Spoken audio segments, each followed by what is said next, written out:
Hi friends, welcome back to our channel. இன்னைக்கு நம்ம when life gives you tangerines ட்ராமாவோட first episode தான் பார்க்க போகிறோம். முதல்ல இந்த ட்ராமாவோட ஒன்னே நேரம் பார்க்கலாம். ஜிஜு ஐஸ்லாண்டில் ரொம்ப ஆக்டிவான ஒரு பொண்ணு இருக்கா.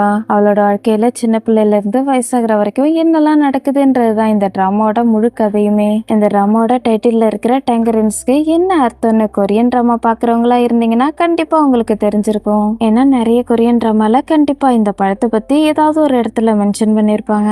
இந்த இமேஜ்ல தெரியுது இல்லையா, இந்த பழத்தோட பேரு தான் டேங்கரின்ஸ். பாக்குறதுக்கு ஆரஞ்சு பழம் மாதிரி இருக்கும், ஆனா ஆரஞ்சு பழத்துக்கும் இதுக்கும் கொஞ்சம் டிஃபரன்ஸ் இருக்கும். சுவையிலுமே இந்த ரெண்டு பழத்துக்குமே வேறுபாடு இருக்கு. ஆரஞ்சு பழம் இனிப்பா இருக்கும்னு நம்ம எல்லாருக்குமே தெரியும், ஆனா டேங்கரின்ஸ் ஆரஞ்சு பழத்தை விட இனிப்பா இருக்கும். கொரியால இந்த பழம் ரொம்ப ஃபேமஸ். ஜிஜு ஐஸ்லாண்ட்ல அதிகப்படியா விளையும். ஜிஜு ஐஸ்லாண்ட்ல டேங்கரின்ஸ் அதிகப்படியா விளையறதுக்கு ரெண்டு ரீசன் இருக்கு. அங்க உள்ள கிளைமேட்டும் அங்க உள்ள மண் வளமும் தான். அவங்களோட லைஃப்ல டேங்கரின்ஸ் கிடைச்சா எப்படி இருக்கும்ன்றதுதான் இந்த ட்ராமாவோட டைட்டில். இந்த ட்ராமால எக்கச்சக்க எமோஷன்ஸ் இருக்கும். நம்ம ஹீரோயினுக்கு ஜிஜு ஐஸ்லாண்ட்ல இருக்கிறதுக்கு விருப்பமே இல்ல.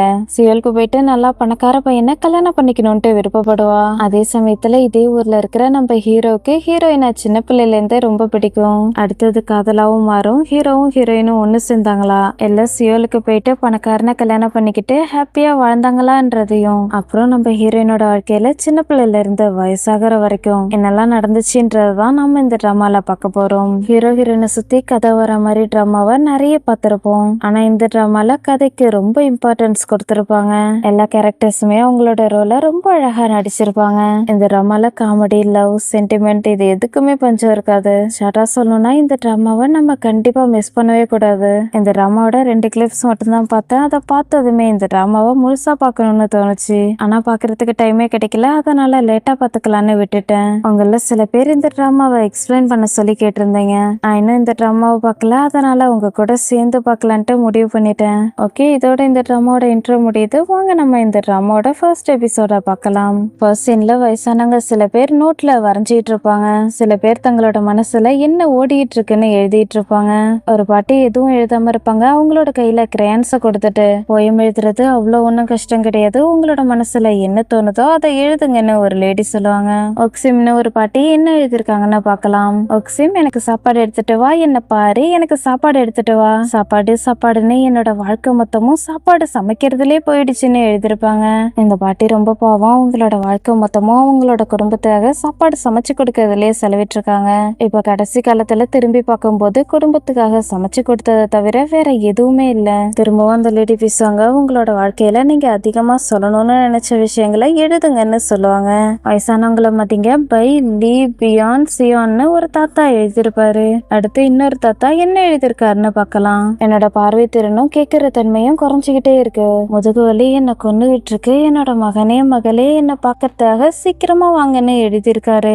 திரும்பவும் அந்த லேடி பேசுவாங்க, யாரோ ஒருத்தங்க ஒண்ணுமே எழுதல போலயே, நீங்க எதை பத்தி எழுதணும்னு நினைக்கிறீங்களோ அதை பத்தி எழுதுங்க, அப்பதான் உங்களோட வாழ்க்கைக்கான போயத்தை உங்களாலேயே எழுத முடியும்னு சொல்லுவாங்க.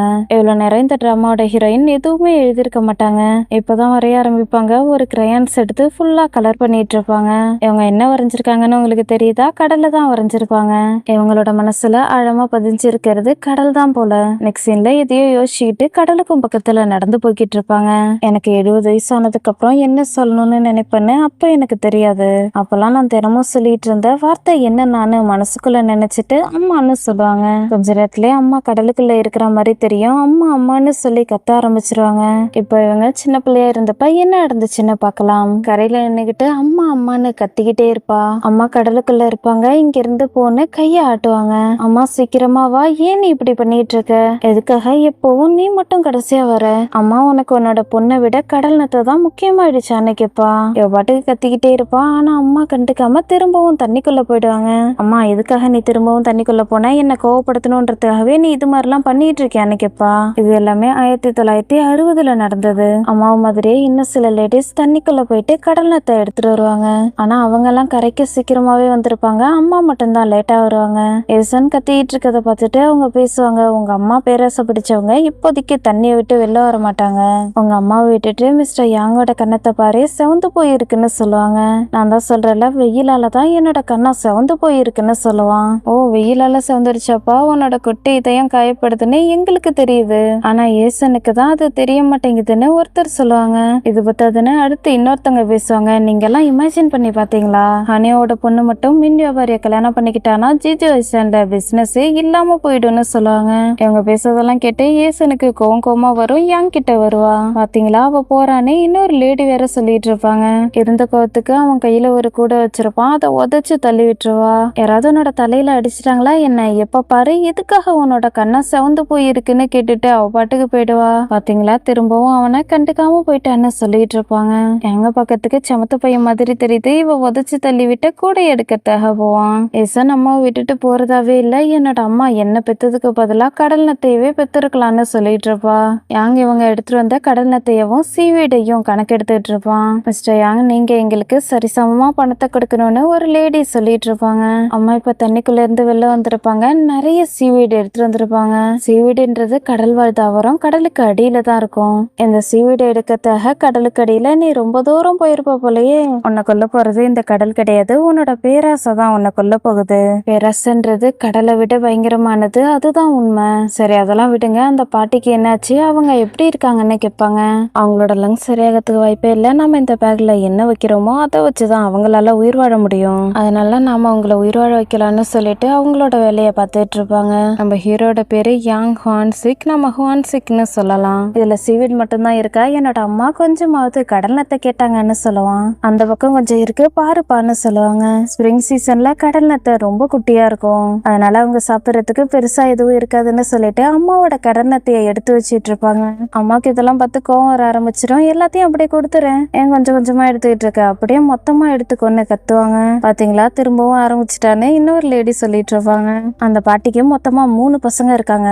பசியோட இருக்கிற குழந்தைகளுக்கு நாம மட்டும் எதுக்காக சாப்பாடு கொடுக்கணும்? நான் தினமும் உயிரை பணைய வச்சு கடலுக்குள்ள போறது அவங்களுக்காக ஒன்றும் கிடையாது. நான் என்னோட குழந்தைங்களுக்காக தான் இது எல்லாத்தையும் பண்றேன். மத்தவங்களோட குடும்பத்துக்காக நான் கடலுக்குள்ள போய் கடல் நத்தை எடுக்கலன்னு சொல்லுவாங்க.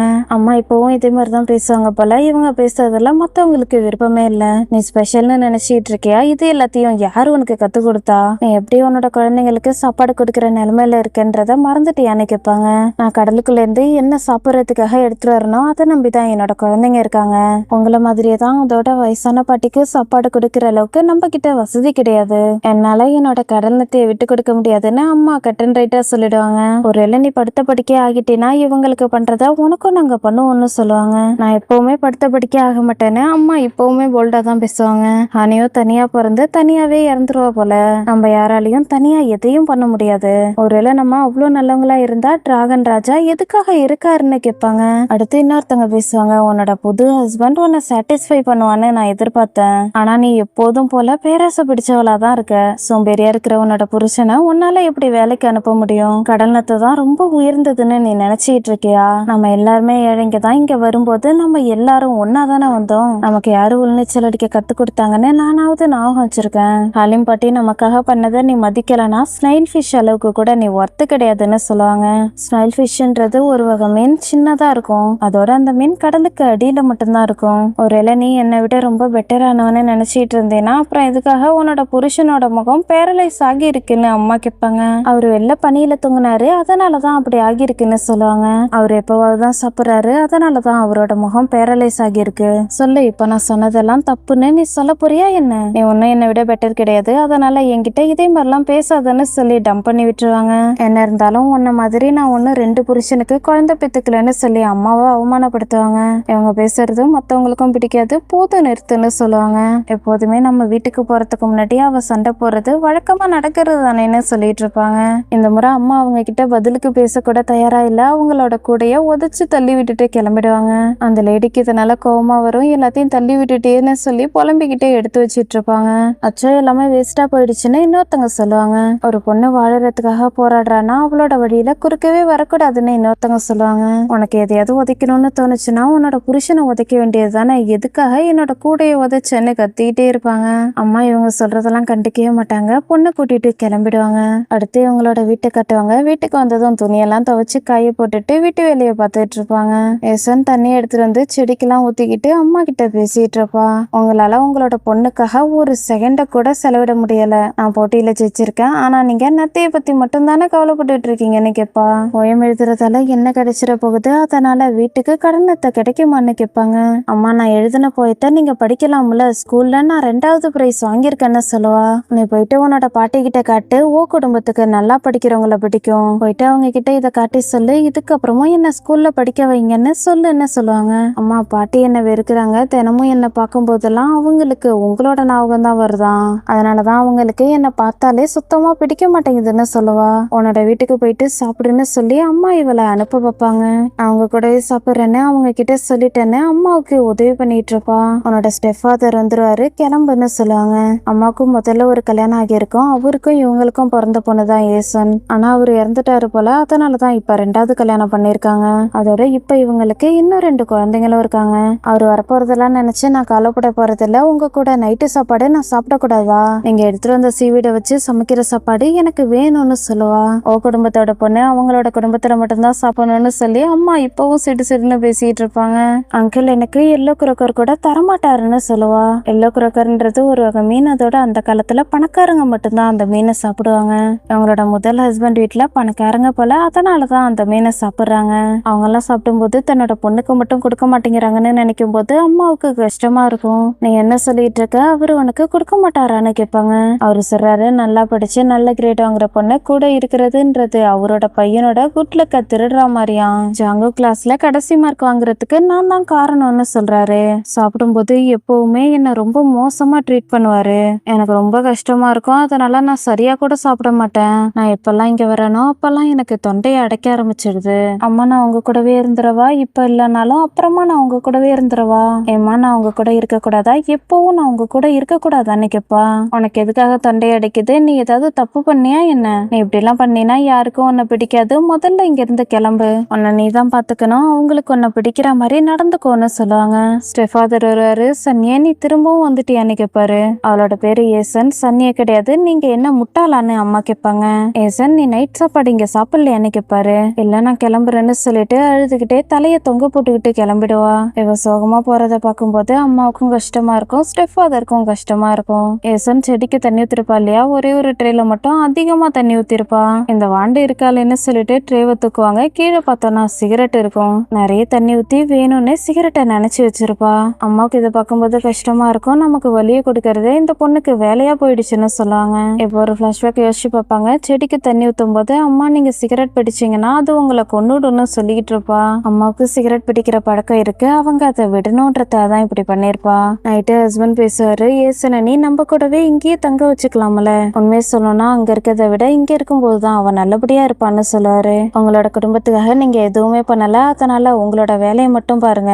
அவளை வளர்க்குற அளவுக்கு போதுமான அளவு பணமும் நம்ம கிட்ட இல்ல, அதோட வீட்டுல இடமும் இல்ல, நம்மளே வீடு வாடகைக்கு எடுத்து தங்கியிருக்கோம், அதோட இந்த வீடு ரொம்ப சின்னதா இருக்குன்னு சொல்லுவாங்க. அம்மாவோட பாசம் வேணும்னு நினைக்கிற பொண்ணை எதுக்காக நீ பிளேம் பண்ணிட்டு இருக்கன்னு கேட்பாரு. எதுக்காக நீங்க அதை நினைச்செல்லாம் கவலைப்படுறீங்க, அவளுக்கு பதிலா மாடே பரவாயில்லன்னு நீங்க தானே நினைப்பீங்க, கூட பிறந்த பிள்ளைங்கள அவ பாத்துக்கணும்னு நீங்க நினைக்கிறீங்களான்னு கேட்பாங்க. அவ எப்பவுமே உன்னோட குடும்பமா மட்டும்தான் இருப்பா, நம்ம இங்க தங்கியிருக்கிறதுக்கு ஒரே ஒரு காரணம் தான் இருக்கு, அப்பதானே அவளுக்கும் பக்கத்துல நீ இருக்க முடியும், தினமும் ஏதாவது காரணத்தை சொல்லி உன்னை பார்க்கறதுக்காக வந்துகிட்டே தான் இருக்கா, நீ இல்லாம அவளால வாழ முடியாது, ஆனா நீ அவளை அங்கேயே அனுப்பிட்டு இருக்க, இதனால அவ கண்டிப்பா வருத்தப்படுவான்னு சொல்லுவாரு. ஓ குடும்பத்துக்கிட்ட பணம் இருக்கு, அங்க இருந்தாவது என்னோட பொண்ணு நல்லபடியா படிப்பான்னு சொல்லுவாங்க. பொண்ணு படிக்கிறதுல என்ன பிரயோஜனம் இருக்கு, இதனால அவளுக்கு தலைவலி தான் வரும், டீனேஜ் வயசு ஆயிடுச்சுன்னா உள்நீச்சல் அடிக்க கத்துக்க போகலாம்லன்னு கேட்பாரு. உள்நீச்சல் அடிக்கிறத ஹானி ஒன்னு சொல்லுவாங்க. அம்மாவுக்கு இவர் சொல்றதெல்லாம் கேட்டு கோவம் தான் வரும். உன்னோட பொண்ணா இருந்தா நீ இப்படி எல்லாம் சொல்லுவியா, இது மாதிரி வாழ்க்கையை தான் உன்னோட பொண்ணு வாழணும்னு நீ நினைப்பியான்னு கேட்பாங்க. ஐஸ்லாண்ட்ல உள்ள பொண்ணுங்க சின்ன சின்ன விஷயத்துக்கெல்லாம் சண்டை போட்டுட்டு இருப்பாங்களான்னு கேட்பாரு. என்னோட பொண்ணை நான் எப்பவும் உள்நீச்சல் அடிக்க விட மாட்டேன், ஹானியவா இருக்கிறதுக்கு பதிலா மாடா பிறக்கிறதே மேலுன்னு எனக்கு தோணுது, நான் தினமும் வேலை பார்த்துட்டு இருக்கேன், ஆனா எதுக்கும் பிரயோஜனம் இல்லைன்ற மாதிரி தான் எனக்கு தோணுது, நம்மளாலேயே இது எல்லாத்தையுமே பொறுத்துக்க முடியல, இங்க வந்தா மட்டும் அவ நல்லபடியா வாழ்ந்துட போறாளா என்ன, அவ ரொம்ப சாஃப்டான பொண்ணு, அதனால இங்க வந்தா வேலைக்காரியா தான் ஆகுவான்னு சொல்லுவாங்க. அப்ப நான் இதை தூக்கி போட்டுடுறேன், இதை படிச்சா உன்னோட மனசுக்கு கஷ்டமா இருக்கும்னு சொல்லுவாரு. எதுக்காக நீங்க இந்த பேப்பரை கசக்கிட்டு இருக்கீங்க, அவ 2வது பிரைஸ் வாங்கியிருக்கா, நீங்க இப்படி எல்லாம் பண்ணக்கூடாதுன்னு சொல்லிட்டு வாங்கிப்பாங்க. நான் உண்மையாதான் சொல்றேன், நீ படிக்காம இருக்கிறதே நல்லதுன்னு சொல்லுவாரு. அம்மா படிச்சுட்டு ஷாக் ஆயிடுவாங்க. நெக்ஸ்ட் சீன்ல ஏசனோட பாட்டி வீட்டை கட்டுவாங்க. ஏசனோட சித்தப்பா பையன் ஹோம்ஒர்க் எழுதிட்டு இருப்பான். பாட்டி அவன் எழுதுறத பார்த்துட்டு இருப்பாங்க. அவன் பாட்டுக்கு தப்பு தப்பா எழுதிட்டு இருப்பான். முட்டாள் நீ தப்பு தப்பா எழுதிருக்கன்னு தலையிலேயே அடிப்பாங்க. பாட்டிக்கும் பக்கத்துல நூடுல்ஸ் இருக்கும். இந்த நூடுல்ஸோட பேரு கியோங்கி நூடுல்ஸ். இந்த காலத்திலே நூடுல்ஸ்லாம் ஃபேமஸா இருந்திருக்கும் போல, எப்படி பேக் பண்ணிருக்காங்கன்னு பாருங்களேன். பேரன் தப்பா எழுதுனதெல்லாம் அழிச்சிட்டு திரும்பவும் சரியா எழுதுன்னு சொல்லிட்டு இருப்பாங்க. இந்த சின்ன பையனோட தொல்லை தாங்கலன்னு சித்தப்பா புலம்பிட்டு இருப்பாரு. ஏசனுக்கு அவரோட குரல் கேட்கும். என்ன நடக்குதுன்னு பாப்பா 1 மீன் எடுத்துட்டு வந்திருப்பான். நான் 5 மீன் தான் வாங்கினேன்னு சித்தப்பா சொல்லுவாரு. எக்ஸ்ட்ரா இருக்கிற ஒரு மீன் ஃப்ரீன்னு சொல்லுவான். உங்க அம்மா அப்படி சொன்னாங்களா சொல்லுடான்னு கேட்பாரு. உங்க வீட்டுல மொத்தமா 6 பேர் இருக்கிறீங்க, ஆனா ஏதோ ஒரு காரணத்தால 5 மீன் மட்டும் தான் வாங்குறீங்கன்னு சொல்லுவான். எங்களுக்கு ஒரு மீன் அதிகமா கொடுக்குற அளவுக்கு நீ பணக்காரனா இருக்கல, அதை பத்தி மட்டும் யோசி, மத்தத பத்தி எல்லாம் கண்டுக்காத, உன்னோட வேலையை மட்டும் பாருன்னு சொல்லிட்டு ஒய்ஃப் கிட்ட மீனை கொடுப்பாரு. எப்ப பாரு இவன் இப்படிதான் தொல்லை பண்ணிட்டு இருக்கான்னு ஏசன் புலம்பிட்டு இருப்பா. ஏசன் அந்த பானையை முதல்ல விளக்காத, இந்த பானையை முதல்ல விளக்குன்னு சொல்லிட்டு திரும்பி பார்த்துட்டு இவங்க இங்க என்ன பண்ணிட்டு இருக்காங்கன்னு கேட்பாங்க. சித்தி யார பத்தி சொல்லிட்டு இருக்காங்கன்னு ஏசன் திரும்பி பாப்பா. அம்மா தான் வந்திருப்பாங்க, கையில எக்கச்சக்க மீன் எடுத்துட்டு வந்திருப்பாங்க. எல்லாருமே பார்த்துட்டு ஷாக் ஆயிடுவாங்க. அம்மாக்கு இருந்த கோவத்துக்கு வழியில இருக்கிற பொருள் எல்லாத்தையுமே உதச்சு தள்ளி விட்டுட்டு வந்துட்டு இருப்பாங்க. எடுத்து வந்த மீன் எல்லாத்தையுமே இவங்களுக்கு முன்னாடி தூக்கி போட்டுட்டு பேசுவாங்க. உங்களுக்காக நான் எல்லோ கிராக்கர்ஸ் எடுத்துட்டு வந்திருக்கேன்னு சொல்லுவாங்க. இதுக்கு என்ன அர்த்தம், எதுக்காக நீ இப்படி எல்லாம் பண்ணிட்டு இருக்க, நீ பைத்தியமாகிட்டியா, என்ன தைரியம் தான் நீங்க வந்துருப்பன்னு கேட்பாரு. அம்மா இவரை பேசவே விட மாட்டாங்க. பணம் இல்லையான்னு கேட்பாங்க. அம்மா என்ன சொல்றாங்கன்னு அவருக்கு சுத்தமாவே புரியாது. நீ என்ன சொல்லிட்டு இருக்கன்னு கேட்பாரு. என்னோட சின்ன பொண்ணுக்கு சாப்பாடு கொடுக்கற அளவுக்கு கூட உங்ககிட்ட வசதி இல்லாம போயிடுச்சா அத்தை, நான் உங்ககிட்டயும் கேட்கணும், இவ ஊ குடும்பத்தோட பொண்ணு கிடையாதா, அவளோட அப்பா மாதிரியே இருக்கான்றத பார்த்து நீங்க ஷாக் ஆயிட்டீங்களா என்ன, இதுல எந்த ஒரு தப்பும் இல்ல, நீங்க பண்றதெல்லாம் பார்க்கும்போது பைத்தியக்காரத்தனமா இருக்கு, உங்களோட செல்ல பையன் உன்னோட அண்ணன் இப்ப சமாதியில இருந்து கஷ்டப்பட்டுட்டு இருப்பாருன்னு சொல்லுவாங்க. அம்மா இந்த அளவுக்கு வருத்தப்பட்டு பேசிட்டு இருப்பாங்க. ஆனா சித்தப்பா பெருசா கண்டுக்காம பேசுவாரு. உன்னை கல்யாணம் பண்ணிக்கிட்டதுக்கு அப்புறமும் என்னோட அண்ணன் ஏன் பொழைக்கலன்னு எனக்கு இப்பதான் புரியுது. என்ன தைரியம் தான் இங்க வந்து என்னோட அண்ணனை பத்தி பேசிட்டு இருப்ப, எனக்கு என்னமோ உனக்கு பேய் பிடிச்சிட்டுன்னு தோணுது, கடவுளுக்கு மட்டும்தான் இத பத்தி தெரியும்னு சொல்லுவாரு. என்னோட ஹஸ்பண்ட் இறந்ததுக்கு நான் தான் காரணம்னு நீ பிளேம் பண்ணிட்டு இருக்கியா, என்னோட பொண்ணு அவளோட அப்பாவை இழந்திருக்கா, அதை நினைச்சு உங்களுக்கு கஷ்டமாவே இல்லையா, போதும் என்னோட பொண்ணை நான் என் கூடவே கூட்டிட்டு போறேன்னு சொல்லிட்டு ஈசனோட கையை பிடிச்சிட்டு கூட்டிட்டு வருவாங்க. என்ன தைரியம் தான் என்னோட பொண்ணை நீங்க ஜாமா விளக்க விட்டுருப்பீங்கன்னு சொல்லிட்டு வாசல்ல ஒரு விளக்கு இருக்கும், அதை எடுத்துட்டு வந்துட்டு இருப்பாங்க. ஏசனா அம்மா கூட்டிட்டு போறத குவான்சிக் சோகமா பார்த்துட்டு இருப்பான். அம்மா பண்றதெல்லாம் பார்க்கும்போது சித்தப்பாவுக்கு கோவமா வரும். இருந்தாலும் எதுவும் பண்ண முடியாது. ஏசனுக்கு ரொம்ப ஹாப்பியா இருக்கும். அம்மாவை நினைச்சு பெருமைப்பட்டுட்டு இருப்பா. அவங்க எனக்கு எப்பவுமே கிராக்கர் மீன் கொடுக்கலன்னு நினைக்கும் போது இப்ப எனக்கு சந்தோஷமா இருக்கு, ஏன்னா நான் இதுக்கப்புறம் உங்க கூட இருக்க போறேன்லன்னு சொல்லுவா. உனக்கு என்ன அவ்வளவு பிடிக்குமான்னு கேட்பாங்க. ஏன்னா நீங்க என்னோட அம்மா, நீங்க என்னோட அம்மாவா இருக்கிறதால எனக்கு உங்களை ரொம்ப பிடிக்கும், எதுக்காக நீங்க என்கிட்ட இதை கேட்டீங்கன்னு கேட்பா. உனக்கு என்ன இந்த அளவுக்கு பிடிக்கும்னா சீக்கிரமா வளரு, தினமும் 100 ஓன் கொடுன்னு சொல்லுவாங்க. நம்ம ரூபாய்னு சொல்ற மாதிரியே அவங்க ஓன்னு சொல்லுவாங்க. நீங்க என்னோட போயத்தை படிச்சீங்களான்னு கேட்பா. அம்மா இவ எழுதின போயத்தை படிச்சுட்டு அழவே ஆரம்பிச்சிருப்பாங்க. ஏசன் என்ன எழுதியிருக்கான்னு பார்க்கலாம். எல்லாத்துக்கும் கடல் நத்தை தான் காரணம்னு தலைப்புல எழுதிருப்பா.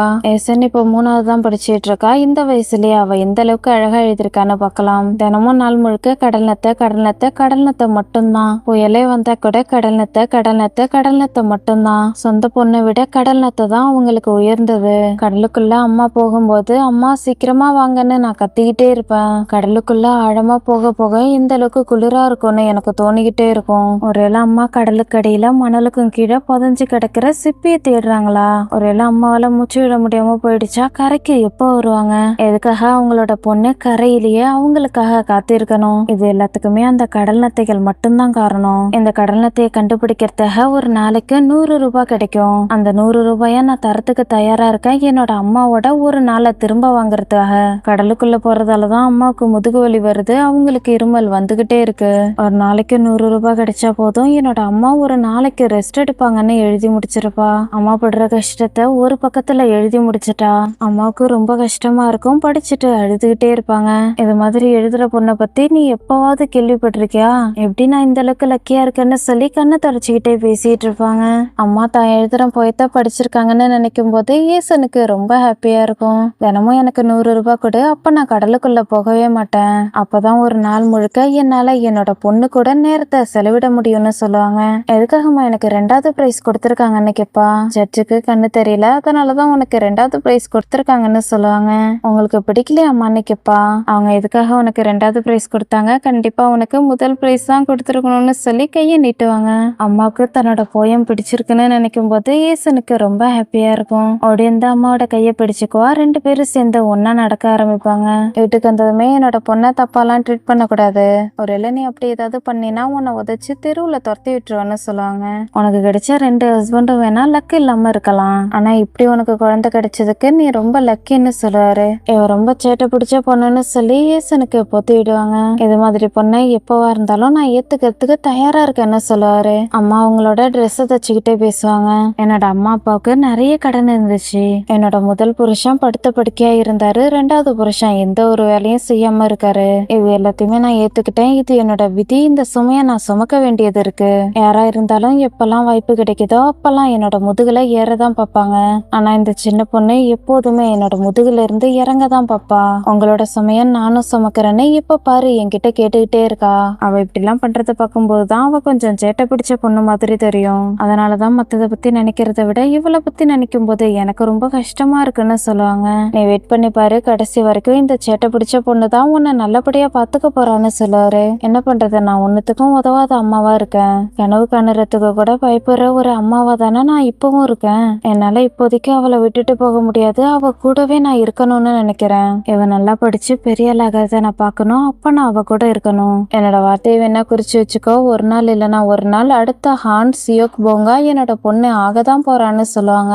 நம்ம எல்லாரும் நல்லபடியா வாழறதுக்கு நம்மளோட ஏசன் ஏதாவது பண்ணுவான்னு எனக்கு நம்பிக்கை இருக்குன்னு சொல்லுவாரு. அடுத்த சீன்ல எலெக்ஷனுக்காக போஸ்டர் ஒட்டி இருக்கதை காட்டுவாங்க. ஏசன் பாட்டுக்கு அழுதுகிட்டே இருப்பா. அம்மா அவகிட்ட பேசுவாங்க. நீ ஒரு விஷயத்த ரியலைஸ் பண்ணியா, நான் உனக்கு தான் நன்றி சொல்லணும். உன்னால எனக்கு புது பேரு கிடைச்சிருக்கு.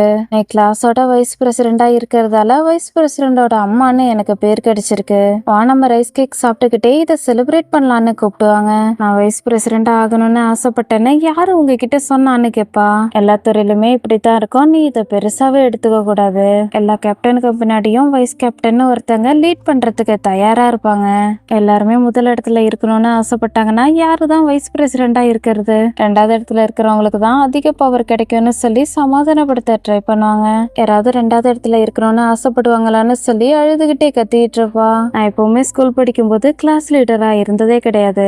ஏசன் வைஸ் பிரசிடண்டா ஆகிட்டான்னு சொல்லி குடும்பத்தோட ஹிஸ்டரி புக்ல எழுதலான்ட்டு இருக்கேன்னு சொல்லுவாங்க. அப்படிலாம் நீங்க எதுவும் எழுதிராதீங்கன்னு கத்திக்கிட்டே இருப்பா. உங்களுக்கு தெரியுமா, ஏசன் தான் கிளாஸ் லீடரா ஆகுவான்னு நான் நினைச்சேன். கண்டிப்பா அவ கிளாஸ் லீடரா ஆகுவான்னு எனக்கு நம்பிக்கை இருந்துச்சுன்னு சொல்லுவான். ஆமா, அவ ஆகியிருக்கிறதான வாய்ப்பு இருக்கு. உன்னோட பிரசிடண்ட நீ நல்லபடியா பாத்துக்கொன்னு அம்மா சொல்லுவாங்க. ஏசனுக்கு 37 ஓட்டு கிடைச்சது. ஆனா மேன்கிக்கு 28 ஓட்டு மட்டும் தான் கிடைச்சது. அப்புறம் எப்படி மேன்கி கிளாஸ் பிரசிடண்டா ஆனான்னு குவான்சி கேட்பான். நான் எதுக்காக வைஸ் பிரசிடண்டா இருக்கணும்? என்னோட பிரசிடண்ட் பதவியை திருடிட்டாங்கன்னு சொல்லுவா. என்னது திருடிட்டாங்களான்னு அம்மா கேட்பாங்க. இப்ப பிளாஷ்பேக்ல என்ன நடந்துச்சுன்னு காட்டுவாங்க. நீ கொஞ்சம் செல்ஃபிஷா இருக்கிற மாதிரி உனக்கு தோணலையான்னு சார் கேட்பாரு. எனக்கு புரியவே இல்லை. நான் 37 ஓட்டு வாங்கியிருக்கேன்னு சொல்லுவா. உனக்கு கொஞ்சம் தைரியம் அதிகம் தானே எனக்கு தோணுது. மேன்கியோட அப்பா கொடுத்த கிரீம் பண்ண நம்ம எல்லாரும் என்ஜாய் பண்ணி சாப்பிட்டோம் தானேன்னு கேட்பாரு. ஆனா நான் 37 ஓட்டு வாங்கினேன்னு திரும்பவும் அதையே சொல்லிட்டு இருப்பா. அவர் இந்த அளவுக்கு பொருள் கொடுத்திருக்காரு, அதெல்லாம் வாங்கிக்கிட்டு அவரோட பையனுக்கு ஓட்டு போடலன்னா சரியா இருக்காது தானே? உண்மையான லீடர் கிட்ட எல்லாமே இருக்கணும், பொருளும் இருக்கணும்னு சொல்லுவாரு. ஆனா நான் 37 ஓட்டு வாங்கினேன்னு திரும்பவும் அழுதுகிட்டே சொல்லிட்டு இருப்பா. நீ எத்தனை ஓட்டு வாங்கினாலும் யாரும் கண்டுக்க போறதில்ல. நீ 100 ஓட்டு வாங்கினா கூட யாரும் கண்டுக்க போறதில்ல. ஏன்னா இது உண்மையான உலகம். நீ எவ்வளவு ஓட்டு வாங்கினாலும் துளி அளவு கூட யாரும் கண்டுக்க போறதில்ல. என்ன மன்னிச்சிரு. உன்னையும் மேன்கியையும் கம்பேர் பண்ணும்போது நிறைய விஷயங்கள் இருக்கு. அதெல்லாம் உனக்கு புரியாது. நான் சொல்றது உனக்கு புரியுதா? உன்னை ஸ்கூலை விட்டு துரத்தினா மட்டும்தான் உனக்கு கஷ்டமா இருக்கும். தோக்குறதால எந்த ஒரு இழப்பும் நடக்க போறதில்ல. இது எல்லாமே உன்னோட நல்லதுக்காக தானே சொல்லுவாரு. அப்ப அழ ஆரம்பிச்சவ இப்ப வரைக்கும் அழுதுகிட்டே இருக்கா. ஒரு முறை தோத்துட்டா தோத்தவதான். என்னால எதுவுமே பண்ண முடியாது. இதை என்னால மாத்த முடியாது. எதுக்காக எனக்கு மட்டும் இப்படி ஆகுது? என்னால இதெல்லாம் ஏத்துக்கவே முடியலன்னு சொல்லிட்டு அழுதுகிட்டே இருப்பா. அம்மாவுக்கே ஒரு கட்டத்துக்கு மேல கோவம் வர ஆரம்பிச்சிரும். போது நிறுத்து. இந்த போஸ்டர்ல இருக்கிற போட்டோவெல்லாம் பாத்தியா? அவங்களுக்கெல்லாம் ஒரு நாள் பேங்க்ரப்ட் ஆக தான் போகுது. அதோட கம்பேர் பண்ணும்போது இதெல்லாம் ஒண்ணுமே கிடையாதுன்னு சொல்லி சமாதானப்படுத்த ட்ரை பண்ணுவாங்க. நான் தானே கிளாஸ் பிரசிடென்ட், என்னோட பதவியை திரும்ப கொடுங்கன்னு சொல்லி அழுதுகிட்டே இருப்பா. இவ்வளவு சமாதானப்படுத்துறதுக்கு என்ன பண்றதுன்னு அம்மாவுக்கு சுத்தமாவே புரியாது. நெக்ஸ்ட் சீன்ல அம்மா மண்வெட்டியால வயலை கொத்திட்டு இருப்பாங்க. அந்த காலத்துல விவசாயம் பண்றது அவ்வளவு ஒண்ணும் ஈஸி கிடையாது. வயல்ல நிறைய கல் இருக்கும். அது எல்லாத்தையுமே எடுத்து போட்டுட்டு கொத்திக்கிட்டே இருப்பாங்க. ஆனா இது இவங்களோட நிலமே கிடையாது, இன்னொருத்தவங்களோட நிலம். அன்னைக்கு அப்படிலாம் சண்டை போட்டதுக்கு அப்புறம் எங்களை பாக்குறதுக்கு நீ திரும்பவும் வரமாட்டேன்னு நான் நினைச்சேன்னு ஒரு லேடி சொல்லிட்டு இருப்பாங்க. நான் ரொம்ப ஹானஸ்டா இருந்தேன்னா என்னோட குடும்பத்தை என்னால நடத்தவே முடியாது. அவங்கெல்லாம் உன்னை மனுஷன்னு நினைச்சாங்களா இல்ல மாடுன்னு நினைச்சாங்களா? அதாவது நான் என்ன சொல்ல வரேன்னா, இந்த நிலம் மொத்தத்தையும் உன்னால மட்டும் எப்படி சரி பண்ண முடியும்னு கேட்பாங்க. இங்க பாரு, என்னால உனக்கு பணம் கொடுக்க முடியாதுன்னு சொன்னா கூட அம்மா பாட்டுக்கு வேலை பார்த்துட்டு இருப்பாங்க. நீ முதல்ல இங்க இருந்து கிளம்பு. என்னோட என்னோட மாமியாருக்கு மட்டும் இத பத்தி தெரிஞ்சிச்சுன்னா கண்டிப்பா என்ன கொலை பண்ணிடுவாங்க. அதோட நீ பாட்டுக்கு ஓடி போயிடுவ. என்னோட பேய் குடும்பத்தை சுத்தி சுத்தி வருமோன்னு எனக்கு பயமா இருக்குன்னு சொல்லுவா. நீ கவலையப்படாத, இந்த நிலம் மொத்தத்தையும் நான் உனக்காக சரி பண்ணி தரேன்னு சொல்லிட்டு அம்மா பாட்டுக்கு வேலை பார்த்துட்டு இருப்பாங்க. நான் வேணா உனக்கு சத்தியம் பண்ணி தரேன், என்னால உனக்கு பணம் கொடுக்க முடியாது. நீ என்ன நம்ப மாட்டேங்கிற, நல்லா பாரு, என்கிட்ட ஒண்ணுமே இல்லைன்னு சொல்லுவா. உன்கிட்ட இருக்க நான் எதை பத்தி சொல்றேன்னு உனக்கு நல்லாவே புரியும்னு அம்மா சொல்லுவாங்க. நீ என்ன வேணாலும் பண்ணிக்கோ, என்கிட்ட ₹1 கூட இல்லைன்றத யாராலையும் மாத்த முடியாதுன்னு சொல்லுவா. இங்க பாரு, எனக்கு பணம்லாம் வேணாம், அதுதான் வேணும்னு சொல்லி அம்மா கழுத்தை காட்டிக்கிட்டு இருப்பாங்க. முடியாது, வாய்ப்பே இல்லை, என்னால கொடுக்க முடியாதுன்னு சொல்லுவா. அம்மாவுக்கு கோவம் வர ஆரம்பிச்சிரும். ஏன் நீ இப்படி எல்லாம் பண்ணிட்டு இருக்க, ஏன் உன்னால கொடுக்க முடியாது? நான் உனக்காக இந்த நிலம் மொத்தத்தையும் சரி பண்ணி தரேன், அதோட அறுவடையுமே பண்ணி தரேன். நான் உன்கிட்ட கடனா வாங்குறது அதானே கேட்கிறேன், எதுக்காக நீ இப்படி பண்ணிட்டு இருக்கன்னு கேட்பாங்க. என்னால கொடுக்க முடியாது, நான் கூட ஒரு முறை கூட போட்டுக்கல, அது ரொம்ப காஸ்ட்லின்னு சொல்லுவா. இங்க பாரு, 2 நாள்ல இந்த நிலம் மொத்தத்தையும் நான் உனக்காக சரி பண்ணி தரேன், அதுக்கு பதிலா ஒரு மாட்டை வாடகைக்கு எடுத்ததா நினைச்சுக்கோன்னு சொல்லுவாங்க. நீ என்ன சொல்லிட்டு இருக்க, யாராவது கல்யாண நகையை கொடுப்பாங்களா? உனக்கு கல்யாணம் ஆகும்போது நீ எதையாவது கேட்டிருக்கணும்னு சொல்லுவாங்க. உனக்கு என்ன பத்தி தெரியாதா, நான் மாடு மாதிரி வேலை பார்ப்பேன்னு சொல்லி அம்மா பாட்டுக்கு சிரிச்சுக்கிட்டே வேலை பார்த்துட்டு இருப்பாங்க. நெக்ஸ்ட் சீன்ல ஈசனோட ஸ்கூலுக்கு வருவாங்க. இப்ப கழுத்துல போட்டிருக்காங்க இல்லையா, இந்த நகைக்காக தான் அவங்களோட வயல்ல அவ்வளோ நேரம் வேலை பார்த்திருப்பாங்க. ஈசன் எழுதின போயத்தையும் மான்கி எழுதின போயத்தையும் பார்த்துட்டு இருப்பாங்க. இது சின்ன பையன் எழுதினா, நான் பார்த்தாலே தெரியுது இது அவனோட பேரண்ட்ஸ் தான் எழுதியிருக்காங்க. பக்கத்துல இருக்கிற பையனை கூப்பிட்டு, இங்க பாருப்பா, இதுதானே பெஸ்டா இருக்குன்னு பொண்ணு எழுதினதை காட்டிட்டு, தங்கத்துல ஃப்ரேம் போட்டிருக்கிறதெல்லாம் யாரு கண்டுக்க போறா, இதுல தானே நல்லா எழுதிருக்கு, நான் சொல்றது சரிதானே, அவரோட பையன் மட்டும்தான் முதல் ரேங்க் வாங்கணுமா, நானும் பாக்குறேன்னு சொல்லிட்டு இருப்பாங்க. சரி, இவங்களை பார்த்துட்டு நீங்க ஏசனோட அத்தை அன்னைக்கு பாரு. இப்ப 2 பேரும் கிளாஸ் ரூம்ல இருப்பாங்க. எலெக்ஷன்ல நடந்த ஃப்ராடுத்தனத்தை பத்தி நியூஸ் பேப்பர்ல போட்டிருக்கோம். அம்மா பார்க்கவும் உடனே நியூஸ் பேப்பரை மடிச்சு வச்சிருவாரு. நான் ஏசனோட அத்தை கிடையாது, நான் அவளோட அம்மான்னு சொல்லுவாங்க. ஆமான்னு சொல்லுவாரு. அப்பவும் சரி இப்பவும் சரி, அவளுக்காக அம்மா நான் இருக்கேன். நான் வாழ்க்கையை பார்த்துக்கிட்டு ரொம்ப பிஸியா இருந்தேன், அதனாலதான் உங்களை பார்க்கறதுக்கு என்னால வர முடியல. அதனால நான் உங்களுக்காகவும் உங்களோட ஸ்டூடெண்ட்ஸ்க்காகவும் ரைஸ் கேக் எடுத்துட்டு வந்திருக்கேன்னு சொல்லுவாங்க. நீங்க இதெல்லாம் பண்ணணும்ன்ற அவசியம் கிடையாதுன்னு சொல்லுவாரு. ஆக்சுவலி நான் இதை எடுத்துட்டு வந்ததுக்கு ஒரு காரணம் இருக்கு. என்னோட பொண்ணு வைஸ் பிரசிடென்ட் பதவிக்கு தகுதியானவ தான். முதல் இடத்துல அவதான் ஜெயிச்சா, அதே சமயத்துல 2வது இடத்துலயும் அவதான் ஜெயிச்சான்னு சொல்லுவாங்க. அடுத்த பொண்ணு ஸ்கூல்ல இருந்து கூட்டிட்டு போய்கிட்டு இருப்பாங்க. ஏசனுக்கு ரொம்ப சந்தோஷமா இருக்கும். சார் என்ன சொன்னாரு, நான் ஜெயிச்சதா ஒத்துக்கிட்டாரா, திரும்பவும் அவரு என்ன பிரசிடென்டா ஆக்குறேன்னு சொன்னாரா, நீங்க கோவமா இருக்கீங்க போலயே, பாட்டியோட வீட்டுல பண்ண மாதிரியே இங்கேயும் ஏதாவது பண்ணீங்களான்னு கேப்பா. ஆமா, நான் கொஞ்சம் சீனை கிரியேட் பண்ணதான், இதுக்கப்புறம் அவரு வாயை திறக்கிறதுக்கு முன்னாடி 2 முறை யோசிப்பாருன்னு சொல்லுவாங்க. அம்மா சார் கிட்ட என்ன பேசினாங்கன்னு இப்பதான் காட்டுவாங்க. என்னோட பொண்ணை நீங்க நல்லபடியா பாத்துக்கோங்க, டீசெண்டா வாடறதுக்காக நான் என்னோட வேலையை பார்த்துட்டு இருக்கேன்னு சொல்லுவாங்க. என்னோட கிளாஸ்ல மொத்தமா 70 பசங்க இருக்காங்க, அவங்களுக்கு எப்பவுமே பசிச்சுக்கிட்டு இருக்கும். இமேஜின் பண்ணி பாத்தீங்கன்னா உங்களுக்கே தெரியும், இந்த பசங்க எல்லாருக்குமே இது பத்துமான்னு தெரியாதுன்னு சொல்லுவாரு. நான் எப்படி நினைக்கிறேனோ அதே மாதிரியே மத்த குழந்தைங்களோட அம்மாவும் நினைப்பாங்கன்னு எனக்கு தெரியும். தயவு செய்து என்னோட பொண்ணு கிட்ட நீங்க கைண்டா நடந்துக்கோங்கன்னு சொல்லுவாங்க. அவகிட்ட கைண்டா நடந்துக்கிறதால ஏதாவது மாறப்போகுதா என்ன, எல்லா குழந்தைங்கள்ட்டுமே நான் கைண்டா தான் நடந்துக்கணும்னு சொல்லுவாரு. எல்லா பேரண்ட்ஸும் அவங்களோட குழந்தைய டீச்சருக்கு பிடிக்கணும்னு தான் நினைப்பாங்க. ஒருவேளை என்னால மட்டும் முடிஞ்சதுன்னா நான் உங்களுக்காக ஒரு மாடையே வாங்கிட்டு வந்திருப்பேன், ஆனா உங்களுக்காக நான் இதை வாங்கிட்டு வந்திருக்கேன்னு சாக்ஸ கொடுப்பாங்க. பார்த்ததுமே சார் ஷாக் ஆயிடுவாரு. நீங்க இதெல்லாம் வாங்கி கொடுக்கணும்ன்ற அவசியம் கிடையாதுன்னு சொல்லுவாரு. எசனோட டீச்சரோட பாதம் எப்பவுமே சூடா இருக்கணும், நான் இதை மட்டும் தான் யோசிச்சேன், இது நைலான்ல செஞ்சது, மொத்தமா நைலான்ல செஞ்சதுன்னு சொல்லுவாங்க. அந்த காலத்துல நைலான் ரொம்ப காஸ்ட்லி, அம்மா நிறைய செலவு பண்ணி தான் இதை வாங்கிட்டு வந்திருப்பாங்க போல. அம்மா போனதுக்கு அப்புறம் சாக்ஸோட பாக்ஸ பார்த்துக்கிட்டே பேசுவாரு. பரவாயில்ல, அவங்களுக்கு கொஞ்சம் மேனஸ் தெரிஞ்சிருக்குன்னு சொல்லிட்டு பாக்ஸுக்குள்ள ஒரு கவர் இருக்கும், அதுக்குள்ள என்ன இருக்குன்னு பார்ப்பாரு. உள்ள நிறைய பணம் இருக்கும், அதிக பணம் கொடுத்துருக்காங்களே, இதெல்லாம் அவங்க செய்யணும்ன்ற அவசியமே கிடையாது. இங்க வரத்துக்கு முன்னால பேங்க்குக்கு போயிருப்பாங்க போல, எல்லா பணமுமே புதுசா இருக்குன்னு சொல்லிட்டு இருப்பாரு. அம்மா நீங்க எதுக்காக இப்படி எல்லாம் ட்ரெஸ் பண்ணிட்டு வந்தீங்கன்னு கேப்பா.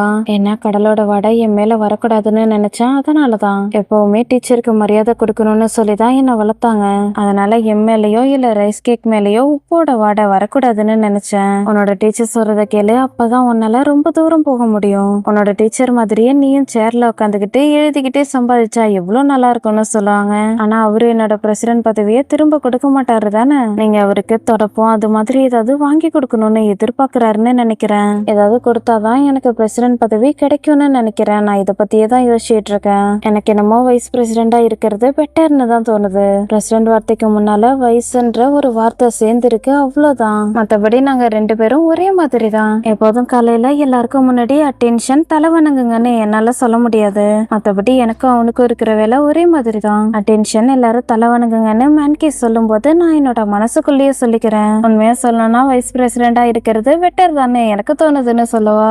அம்மா வருத்தப்படக்கூடாதுன்றதான் இப்படி எல்லாம் சொல்லிட்டு இருப்பா. அம்மாவுக்குமே இது நல்லா புரியும். எசன் உன்னோட அம்மா ஒன்னும் பணக்காரி கிடையாது. ஆனா நீ எப்படி இருக்கணும்னு நினைக்கிறியோ அதே மாதிரியே நீ இருக்கணும். நீ எப்பவுமே தலை குனிய கூடாது. உனக்கு ஒண்ணு கிடைக்கணும்னா அது கிடைக்கிற வரைக்கும் நீ போராடணும்னு சொல்லுவாங்க.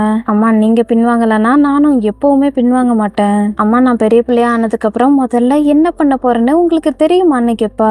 நெக்ஸ்ட் சீன்ல வீட்டுக்கு வந்ததும் சிகரெட்டை நெருப்புல போட்டு எரிச்சுக்கிட்டு இருப்பாங்க. ஹஸ்பண்டுக்கு பார்க்கும்போது ஷாக்கிங்கா இருக்கும். உனக்கு என்னாச்சுன்னு கேட்பாரு. நான் ரொம்ப வருஷம் வாழணும்னு நினைக்கிறேன். என்னோட பொண்ணு எனக்கு இன்னைக்கு ஒரு சத்தியம் பண்ணி கொடுத்தா. அவ வளர்ந்ததுக்கு அப்புறம் முத்துல செஞ்ச நெக்லஸ் வாங்கி தரேன்னு சொன்னா. அதை நான் மிஸ் பண்ண கூடாதுன்னு நினைக்கிறேன். அதனாலதான் இப்படி எல்லாம் பண்ணிட்டு இருக்கேன்னு சொல்லுவாங்க. என்ன சொல்ற, அவ உனக்கு வாங்கி கொடுக்க போறாளா? எந்த ஜென்மத்துலன்னு கேட்பாரு. குழந்தைங்க எவ்வளவு சீக்கிரம் வளர்றாங்கன்னு நமக்கு சுத்தமாவே தெரியாது. கண்ணிமைக்கிறதுக்குள்ள எனக்கு முத்து நெக்லஸ் கிடைச்சிரும்னு சொல்லுவாங்க.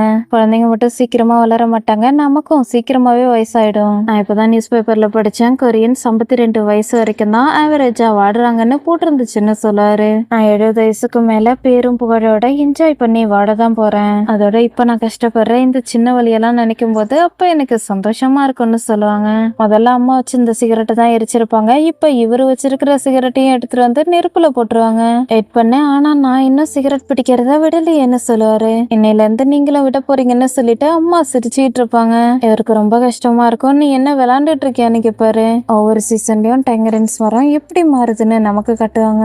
எப்படியோ ஒரு வருஷம் ஆகிடும். இப்ப 1961ல என்ன நடக்குதுன்னு நமக்கு காட்டுவாங்க. சீக்கிரமாவே ஸ்பிரிங் சீசன் வந்துட்டு ஸ்பிரிங் சீசனை செலிப்ரேட் பண்றதுக்கு முன்னாடியே எங்களுக்கு கெட்ட நேரம் வந்துருச்சுன்னு வயசான ஏசனோட வாய்ஸ் ஓவர் கேட்கும். தினமும் அம்மா ரொம்ப நேரம் உள்நீச்சல் அடிச்சிட்டு இருந்ததால அவங்களுக்கு உடம்பு சரியில்லாம போயிருக்கும். ஒரு பாட்டி வந்து அம்மாவுக்கு உடம்பு சரியாகணும்ன்றதாக ஏதோ மந்திரம் சொல்லிட்டு இருப்பாங்க. இதுக்கப்புறமாவது நீ பிடிவாத கரையா இருக்கிறத நிறுத்து. உன்னால இதுக்கப்புறம் மூச்சு பிடிக்க முடியாது. உள்நீச்சல் அடிக்கிறத நிறுத்துன்னு சொல்லுவாங்க. அம்மா இவங்க சொல்றதெல்லாம் கண்டுக்க மாட்டாங்க. நீங்க இப்படி எல்லாம் பேசுறத முதல்ல நிறுத்துங்க. நான் எப்ப சாகணும்னு நான் தான் முடிவு பண்ணணும்னு சொல்லுவாங்க. உன்னோட நுரையீரல்ல பிரச்சனை ஏற்பட்டுடுச்சு. இதுக்கப்புறம் நீ உள்நீச்சல் அடிச்சா உன்னோட சவுப்பெட்டிய உன்னோட முதுகுல நீயே சுமந்துட்டு போற மாதிரின்னு சொல்லுவாங்க. அம்மா சொல்றதெல்லாம் கேட்டு அந்த பாட்டிக்கு கோவம் வர ஆரம்பிச்சிரும். இறந்து போனவங்களோட ஆத்மாவை கூட்டு போறவரு உன்னோட வீட்டுக்கும் வெளிலதான் இருக்காரு. நீ மட்டும் கடலுக்கு போனீன்னா அவரு உன் கூடவே வருவாரு. அலைக்குள்ள வந்து உன்னோட ஆத்மாவை கூடவே எடுத்துட்டு போயிடுவாருன்னு சொல்லுவாங்க. ஒருவேளை அவரை பார்த்து எனக்கு பயம் இருந்துச்சுன்னா எப்பவுமே நான் கடலுக்குள்ள போயிருக்க மாட்டேன். உள்நீச்சல் அடிக்கிறது கிட்டத்தட்ட சூதாட்டம் மாதிரிதான். இந்த நீலக்கடல்ல நான் எத்தனையோ முறை செத்து பொழிச்சிருக்கேன்னு சொல்லுவாங்க. உன்னோட குழந்தைங்க பட்னியா கடந்துருவாங்களோன்னு தானே நீ பயந்துட்டு இருக்க. அநியவா இருக்கிறவங்களோட வாழ்க்கை வாழ்வும் சாவும் சேர்ந்தது. நீயும் உன்னோட குழந்தைங்களும் பசியால கஷ்டப்படாத அளவுக்கு நாங்க பாத்துக்கிறோம்னு சொல்லுவாங்க. கூட வேலை பாக்குற எல்லாரும் அம்மாவுக்கு எதுவும் ஆகக்கூடாதுன்னு ரொம்ப வருத்தப்பட்டு பேசிட்டு இருப்பாங்க. சரி சரி போதும் நிறுத்துங்க. என்னால யாருக்கிட்டையும் கெஞ்ச முடியாது. என்னோட குழந்தைங்கள நான் நல்லபடியா பாத்துக்குவேன். நான் சாக மாட்டேன்னு அம்மா சொல்லுவாங்க. நீ இதே மாதிரியே பண்ணிட்டு இருந்தேன்னா கண்டிப்பா நீ பேயா மாறிடுவேன்னு பாட்டி சொல்லுவாங்க. எனக்கு பேய நினைச்செல்லாம் பயம் கிடையாது. என்னோட குழந்தைங்களை நினைச்சு மட்டும்தான் எனக்கு பயமா இருக்கு. கடலுக்கடியில இருக்கிற எல்லாத்தையும் நான் என்னோட குழந்தைங்களுக்காக எடுத்துட்டு வருவேன். ஒரு இலை என்னால எடுத்துட்டு வர முடியலன்னா கூட பரவாயில்ல. என்னோட குழந்தைங்களுக்காக சாப்பாடு எடுக்கிற முயற்சியில நான் செத்தன்னா கூட எனக்கு கவலை இல்லைன்னு சொல்லுவாங்க. அம்மா சொல்றதெல்லாம் கேட்டு ஏசனுக்கு ரொம்ப கஷ்டமா இருக்கும். உள்நீச்சல் அடிக்கிறதுக்காக அம்மா போட்டுக்கிற ட்ரெஸ் எல்லாத்தையுமே நெருப்புல போட்டுருவா. இவளுக்கு என்ன தைரியம் திரும்பவும் நான் இவளை இங்க கூட்டிட்டு வந்திருக்க கூடாதுன்னு அம்மா சொல்லிட்டு இருப்பாங்க. ஏசனுக்காக குவான்சிக் அவளோட வீட்டுக்கும் பக்கத்துல வெயிட் பண்ணிட்டு இருப்பான். அதோட பாறையில வேற ஏதோ எழுதி வச்சிருப்பான். ஏசன் குவான்சிக்கோட மனைவி ஏசன் கல்யாணம் பண்ணிக்க போறான்னு எழுதி வச்சிருப்பான். ஏசன் அழுதுகிட்டே வீட்டை விட்டு வெளில வருவா. குவான்சிக்க பார்த்ததும் இன்னும் கோவம் வரும். ஏசனுக்காக ஏதோ எடுத்துட்டு வந்திருப்பான். அதை அப்படியே தள்ளி விட்டுருவா. நான் என்ன பிச்சைக்காரியா? என்ன பாக்குறதுக்கு உனக்கு பிச்சைக்காரி மாதிரி தெரியுதா அன்னைக்குப்பா. குவான்சிக்கு இவ அழுதுகிட்டு இருக்கத பார்க்கும்போது கஷ்டமா இருக்கும். சோகமா பார்த்துட்டு இருப்பான். இப்பவும் ஏசனுக்கு கடல் மேலதான் கோவம் வரும். ஒரு பெரிய கல்லை எடுத்துட்டு வந்து கடல்ல தூக்கி போட்டுட்டு பேசுவா. என்னோட அம்மாவை நீ விட்டுட்டு தயவு செய்து என்னோட அம்மாவை விட்டுடு. டிராகன் கிங் உங்களுக்கு என்னதான் பிரச்சனை? எதுக்காக நல்லவங்களோட உயிரை நீங்க எடுத்துக்கிறீங்க? என்னோட அம்மா மேல கொஞ்சமாவது இறக்க குணத்தை காட்டுங்க. நீங்க இப்படி எல்லாம் பண்ணவே கூடாது. என்னோட அம்மா அவங்களோட வாழ்க்கை மொத்தமும் அவங்களோட எலும்பு வலிக்கிற அளவுக்கு வேலை பார்த்திருக்காங்க. என்னோட அம்மா இது வரைக்கும் ஃபிளைட்ல போகல. அவங்களுக்காக நான் முத்து நெக்லஸ் வாங்கி கொடுக்கணும். நான் அவங்கள ஃபிளைட்ல கூட்டிட்டு போகணும். அவங்களுக்காக நான் நிறைய பண்ணணும். ஏன் நீங்க இப்படி எல்லாம் பண்ணிட்டு இருக்கீங்கன்னு கத்துவா. குவான்சிக்கு வருவான். உனக்கு என்னதான் பிரச்சனை? நீ என்ன பேயா? எதுக்காக எதுவுமே பேச மாட்டேங்கிற? உனக்கு என்கிட்ட இருந்து என்னதான் வேணும்? வான்னு கூப்பிட்டுவா. என்னன்னு கேப்பா. நான் தான் வான்னு சொல்றல. வான்னு கூப்பிட்டுட்டு பேசுவா. என்ன திரும்ப திரும்பவும் மீன் எடுத்துட்டு வந்திருக்கியா? உன்னை தவிர வேற யாரும் எனக்கு சாப்பாடு கொடுக்க மாட்டாங்கன்னு நினைக்கிறியான்னு கேட்பா. இது ஒன்றும் மீன் கிடையாது, இது சிக்கன். இங்க யாரும் யாருக்கும் கறியை ஷேர் பண்ண மாட்டாங்கன்னு உனக்கு தெரியாதான்னு கேட்பான். நீ என்ன முட்டாளான்னு கேட்பா. நீ தான் முட்டாள், நீ அழுதினா உனக்கு கண்டிப்பா பசிக்கும்னு சொல்லுவான். என்னை பார்த்தா உனக்கு பாவமா இருக்கா, அதனாலதான் நீ சாப்பாடு கொடுத்துக்கிட்டு இருக்கியான்னு கேட்பா. ஒருவேளை நீ சொல்றது உண்மையா இருந்திருந்தா பிச்சைக்காரவங்களுக்கு தான் நான் சாப்பாடு கொடுத்துருப்பேன்னு சொல்லுவான். நீ எப்போதுமே தொல்லை பண்ணிட்டு இருக்கேன்னு திட்டுவா. இங்க பாரு, நான் உன்னை விட வயசுல பெரியவன்னு சொல்லுவான். அடுத்து இவங்க 2 பேரும் சேர்ந்து கன்ஸுக்கு எடுத்துட்டு வந்த சிக்கனை சாப்பிட ஆரம்பிச்சிருவாங்க. தினமும் நீ எனக்கு பீஃப் கொடுத்தா கூட நாம 2 பேரும் கல்யாணம் பண்ணிக்க முடியாதுன்னு சொல்லுவா. நான் உன்னை கல்யாணம் பண்ணிக்கணும்னு நினைக்கிறேன்னு யாரு உன்கிட்ட சொன்னான்னு கேட்பான். இவன் ஓவரா பேசுறானேன்னு ஏசனுக்கு கோவம் வரும். பக்கத்துல உள்ள கல்லு மேல கை வைப்பா. கோவத்துல நம்மள அடிச்சிட போறான்னு கன்சிக் தள்ளி உட்காருவான். ஏசனோட பாட்டி கையில ஏதோ கார்டு வச்சுக்கிட்டு பேசிட்டு இருப்பாங்க. அவளுக்கு எதுவும் ஆகக்கூடாது, அவ உயிரோட இருக்கணும். ஒருவேளை அவளுக்கு ஏதாவது ஆகிடுச்சுன்னா அவளோட சின்ன குழந்தைங்க என்ன பண்ணுவாங்கன்னு சொல்லிட்டு இருப்பாங்க. எசனோட அம்மா பேசுவாங்க. அம்மா அம்மா நம்ம 2 பேரும் சேர்ந்து ஒரு இடத்துக்கு போகலாமா? எனக்கு கொஞ்சம் பயமா இருக்கு, அதனாலதான் நான் உங்களை கூப்பிடுறேன்னு சொல்லுவாங்க. நெக்ஸ்ட் சீன்ல வீட்டுல 3 குழந்தைங்களும் தூங்கிட்டு இருப்பாங்க. அம்மா வந்து ஏசனை எழுப்பாங்க. தூக்க கலக்கத்திலேயே என்னன்னு கேட்பா. அமைதியா இருன்னு அம்மா சொல்லுவாங்க. அம்மா நீங்களான்னு கேட்பா. வெள்ளவான்னு கூட்டிட்டு வந்து இவளுக்கு பிடிச்ச சாப்பாடு எல்லாமே சமைச்சு கொடுத்துட்டு இருப்பாங்க. அம்மா இதெல்லாம் பார்க்கும்போது கதையில வர மாதிரியே தங்க கோடாலிய கண்டுபிடிச்ச மாதிரி எனக்கு தோணுதுன்னு சொல்லுவா. நீ என்ன சொல்லிட்டு இருக்க? அப்ப நான் தான் அந்த கோடாலியான்னு கேட்பாங்க. அம்மா நீங்க எங்கேயாவது போறீங்களா? எதுக்காக இப்பவே சமைச்சு கொடுத்தீங்க? நாளைக்கு காலையில வரைக்கும் வெயிட் பண்ணி எனக்கு சமைச்சு கொடுத்துருக்கலாம்லன்னு கேட்பா. நான் இதை வச்சிருந்தேன்னா யாராவது வந்து திருடிடுவாங்கன்னு அம்மா சொல்லுவாங்க. அம்மா நீங்க இதை வித்திருந்தீங்கன்னா உங்களுக்கு 100 ரூபாய் கிடைச்சிருக்கும்லன்னு கேட்பா. உனக்கு இதை சாப்பிட கொடுக்கறது எனக்கு 100 ரூபாய்க்கு ஈடானது. ஏசன், ஒருவேளை நான் எப்பவாவது இறந்துட்டேன்னு வச்சுக்கோயேன், உடனே நீ இந்த வீட்டை விட்டு போயிடு. உன்னோட சித்தப்பா கிட்ட கெஞ்சி கேட்டு அவரோட வீட்டுக்கு போயிடு. இந்த வீட்லயே வேலைக்காரியா மட்டும் இருந்துராத. என்ன நடந்தாலும் சரி, நீ அங்க போறேன்னு எனக்கு சத்தியம் பண்ணி கொடுன்னு கேட்பாங்க. வேணாமா நீங்க இப்படி எல்லாம் சொல்லாதீங்கன்னு சொல்லிட்டு ஏசன் அழ ஆரம்பிச்சிருவா. அம்மா ஏசனோட விரல்ல மருதாணி வச்சு விட்டுட்டே பேசுவாங்க. நீ உன்னோட சித்தப்பா வீட்லயே தங்கியிரு, அவரு உன்னோட புருஷன் கூட அனுப்பி விடுற வரைக்கும் அங்கேயே இரு. நீ கல்யாண குளத்துல தனியா நடக்க போறத நினைக்கும் போது இப்பவே எனக்கு கஷ்டமா இருக்கு, அழுகையா வருதுன்னு சொல்லுவாங்க. இவங்க சொல்றதெல்லாம் நம்மளாலே தாங்கிக்க முடியல, ஏசனால எப்படி தாங்கிக்க முடியும்? எதுக்காகமா இப்படி எல்லாம் சொல்லிட்டு இருக்கீங்க? என்னால தாங்கிக்க முடியாதுன்னு உங்களுக்கு தெரியாதான்னு கேட்பா. நீ எனக்கு சத்தியம் பண்ணி கொடுக்கற வரைக்கும் நான் தூங்க மாட்டேன்னு அம்மா சொல்லுவாங்க.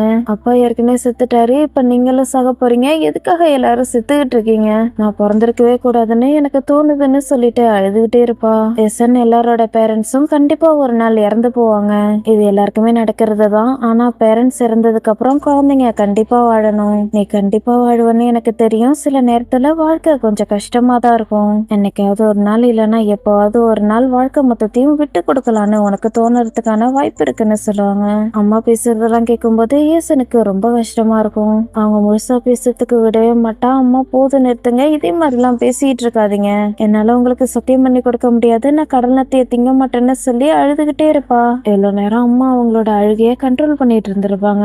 ஆனா இப்ப ஏசன் தேம்பி தேம்பி அழறத பார்க்கும்போது அம்மாவால தாங்கிக்கவே முடியாது. ஏசனோட கண்ணீரை தொடச்சு விட்டுட்டு, அச்சோ என்னோட சின்ன பொண்ணு, எப்பதான் நீ புரிஞ்சுக்க போறேன்னு கேட்பாங்க. ஏசனை ஹக் பண்ணிட்டு சமாதானப்படுத்த ட்ரை பண்ணிட்டு இருப்பாங்க. இப்ப கரண்ட்ல இருக்கிற ஏசனோட வாய்ஸ் ஓவர் கேட்கும். அம்மா அவங்களோட கடைசி ஆசையா அவங்களோட மூத்த பொண்ணு கிட்ட சொன்னாங்க. அப்ப அவளுக்கு 10 வயசுதான்னு சொல்லி முடிப்பாங்க. ஏசன் அம்மாவோட மடியில படுத்து தூங்கிட்டு இருப்பா. அம்மா அவளுக்காக தாலாட்டு பாடிட்டு இருப்பாங்க. அந்த தாய் தன்னோட 3 குழந்தைங்களையும் தனியா விட்டுட்டு போகும்போது அவங்களுக்கு 29 வயசு மட்டும் தானே வாய்ஸ் ஓவர் கேட்கும். நெக்ஸ்ட் சீன்ல அம்மா இறந்துருப்பாங்க. ஏசன் அழுதுட்டு இருப்பா. குழந்தைங்க 2 பேரும் தூங்கிட்டு இருப்பாங்க. அப்பாவும் தூங்கிட்டு இருப்பாரு. வன்சிக் ஏசனுக்காக சாப்பாடு எடுத்துட்டு வருவான். நீ அழுதினா உனக்கு கண்டிப்பா பசிக்கும், அழுதுகிட்டே சாப்பிடுன்னு சொல்லுவான். அம்மா ஏசனோட கையில வச்சு விட்ட மருதாணி ரொம்ப அழகா சிவந்திருக்கும். இதுக்கப்புறம் நான் என்ன பண்ண போறேன்னு எனக்கு சுத்தமாவே தெரியல. இன்னைக்கு காலையில என்னோட அம்மா இறந்துட்டாங்க. இப்ப அவங்க இங்க இருந்து போயிட்டாங்க. அவங்க போயிட்டாங்கன்னு எனக்கு தெரியும். ஆனா இப்பவே நான் அவங்கள மிஸ் பண்ண ஆரம்பிச்சிட்டேன். அவங்கள நான் மிஸ் பண்றேன் அம்மா, நான் அவங்கள ரொம்ப மிஸ் பண்றேன்னு சொல்லிட்டு அழுதுகிட்டே இருப்பா. இவ அழறத பார்த்து கான்சிக்கும் அழ ஆரம்பிச்சிருவான். அம்மா அம்மான்னு சொல்லிட்டு ஏசன் தேம்பி தேம்பி அழறத பார்க்கும்போது ரொம்ப கஷ்டமா இருக்கும். நெக்ஸ்ட் சீன்ல ஏசனோட 2வது அப்பா 3 பேரையும் கூப்பிட்டுவாரு. ஏசன், சன்னாம், சன்பங். பாருங்களேன், உங்க 3 பேரோட பேர்லயும் சன்ன்ற வார்த்தை இருக்கு, அதனால நீங்க எல்லாருமே ஒரே குடும்பமா தெரியுறீங்கன்னு சொல்லுவாரு. குட்டி பாப்பாவோட முகத்துல அழுக்கு இருக்கும். ஏசன் பார்த்துட்டு தொடச்சு விடுவா. உன்னை பாரு, என் தெருநாய் கூட உன்னை கல்யாணம் பண்ணிக்காதுன்னு சொல்லுவா. இப்ப எல்லோ டைல் சீசன் வந்துருச்சு, உனக்கு தான் தெரியும்ல, உன்னோட தம்பி தங்கச்சிக்கு சாப்பாடு கொடுக்கறதுக்காக நான் இப்ப போட்ல வேலை பார்த்துட்டு இருக்கணும். ஒருவேளை நீ உன்னோட சித்தப்பா வீட்டுல இருந்தாலும் வீட்டு வேலைக்காரியா தான் இருப்ப. ஹானஸ்டா சொல்லணும்னா நீ அங்க இருந்தா வீட்டு வேலை தான் பாப்ப. அதுக்கு பதிலா வீட்லயே இருந்து உன்னோட தம்பி தங்கச்சிய பாத்துக்கலாம்லன்னு கேட்பாரு. என்னால வீட்டு வேலை எல்லாம் பார்க்க முடியாது. என்னோட அம்மா என்னை எப்பவுமே அதே மாதிரி வாழக்கூடாதுன்னு சொன்னாங்கன்னு சொல்லுவா. எசன் உன்னோட அம்மா உன்னோட தம்பி தங்கச்சி தெருவுல பிச்சை எடுக்கணும்ட்டு நினைக்கவே மாட்டாங்க. எல்லோ டைல் சீசன் முடியிற வரைக்கும் போது வீட்டிலேயே இருன்னு சொல்லுவாரு. எசன் சுத்தி இருக்கிற நிலத்தை பார்த்துட்டு, இந்த நல்ல நிலத்தை நீங்க எதுக்காக யூஸ் பண்ணக்கூடாது சொல்லுங்க, இந்த நிலத்தை நீங்க அப்படியே விட போறீங்களான்னு கேட்பா. அப்பா இப்ப போயிட்டாரு போல. தங்கச்சி தம்பி 2 பேரையுமே வயலுக்கு கூட்டு வந்துருப்பா. வன்சிக்கோட சேர்ந்து நிலம் மொத்தத்தையும் உழுதுட்டு இருப்பா. எப்போதும் போல வயல்ல நிறைய கல் இருக்கும், எல்லாத்தையுமே எடுத்துட்டு இருப்பா. ஒவ்வொரு சீசனா மாறிக்கிட்டே இருக்கும். அடுத்து விதை போட்டிருப்பாங்க, அது அழகா வளர்ந்துருக்கும். கூடவே தம்பி தங்கச்சியும் பாத்துக்கிட்டு குவான்சிக் கூட சேர்ந்துதான் வேலை பார்த்துட்டு இருப்பா. சன்னாம் வளர்ந்து எலிமெண்டரி ஸ்கூலுக்கு போகட்டும், அது வரைக்கும் நீ வெயிட் பண்ணுன்னு அப்பா சொல்லியிருப்பாரு. அம்மா அன்னைக்கு ஈசன் கிட்ட ஏதோ சொல்ல வந்திருப்பாங்க, அதை முழுசாவே முடிச்சிருக்க மாட்டாங்க. அவங்க அன்னைக்கு என்ன சொன்னாங்கன்னு இப்ப வாய்ஸ் ஓவர்ல வந்துகிட்டு இருக்கும். நீ வெயிட் பண்ணு, உன்னோட நகத்தோட நேரம் மாறுற வரைக்கும் வெயிட் பண்ணு. உனக்கு ஒரு பிடிமானம் கிடைக்கும், வாழ்க்கையை வாழறதுக்கு நீ தயாராகிடுவ. உன்னால முடியும்னு எனக்கு தெரியும். அடுத்தடுத்த நாள் வந்துகிட்டே தான் இருக்கும். உன்னோட நகை எப்படி வளர்ந்துகிட்டே இருக்கோ அதே மாதிரியே கூடிய சீக்கிரம் நீ எல்லாத்தையும் மறந்துடுவன்னு சொல்லுவாங்க. ஏசன் வயல்ல முட்டைக்கோஸ் தான் வளர்த்துக்கிட்டு இருப்பா. வன்சிக் எப்போதும் போல ஈசனுக்காக மீன் எடுத்துட்டு வருவான். உன்னோட குடும்பம் தான் பேங்க்ரப்ட் ஆகிடுச்சுல, அப்புறம் எப்படி உனக்கு தினமும் மீன் கிடைக்குதுன்னு கேட்பா. வன்சிக்கோட குடும்பம் ஆரம்பத்துல ரொம்ப பணக்காரங்களா இருந்த மாதிரி காட்டியிருப்பாங்க.